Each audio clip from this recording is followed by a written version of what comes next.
Assalamualaikum warahmatullahi wabarakatuh. Perkenalkan saya Vita Winistia Ningrum, NPM 234111121 dari kelas manajemen 23B. Saya di sini akan menyampaikan sedikit materi tentang ilmu ekonomi makro. Definisi: ilmu ekonomi makro adalah studi tentang perilaku dan kinerja ekonomi secara keseluruhan. Fokus pada faktor-faktor seperti pertumbuhan ekonomi, inflasi, pengangguran, dan kebijakan pemerintah yang mempengaruhi perekonomian suatu negara atau wilayah. Tujuan ekonomi makro ada beberapa macam dan berpengaruh terhadap perekonomian suatu negara. Setiap tujuan tersebut ditujukan untuk memecahkan persoalan yang muncul di suatu negara. Berikut ada beberapa tujuan dari penerapan kebijakan ekonomi makro. Yang pertama, menciptakan lapangan pekerjaan. Yang kedua, membuat produksi dalam negeri yang tinggi. Ketiga, membuat kondisi ekonomi yang stabil. Ruang lingkup ekonomi makro. Penerapan kebijakan ekonomi makro memiliki 3 ruang lingkup utama. Berikut adalah penjelasannya. 1. Penentuan tingkat kegiatan perekonomian negara, kemampuan suatu negara dalam memproduksi barang dan jasa, dijelaskan dalam ekonomi makro.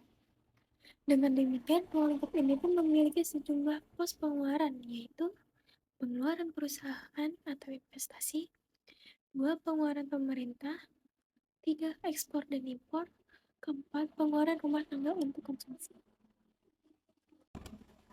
2. Kebijakan pemerintah. Persoalan inflasi dan pengangguran memang tak terlepas dari perekonomian suatu negara. Pemerintahan pun telah melakukan berbagai upaya untuk menanggulanginya, baik melalui instrumen kebijakan fiskal maupun moneter. Kebijakan fiskal adalah seperangkat langkah yang dilakukan oleh pemerintah untuk mengubah jumlah dan struktur pajak. Ketiga, pengeluaran agrarer. Pengeluaran agrarer berarti pengeluaran yang menyeluruh. Jika pengeluaran ini tidak dapat mencapai tingkat ideal, akibatnya adalah terjadinya masalah pada perekonomian, terwujudnya kesempatan kerja, mampu mengawasi laju inflasi. Karena itu, idealnya pengeluaran agrarer mampu berada pada tingkat yang dibutuhkan. Permasalahan ekonomi makro di Indonesia.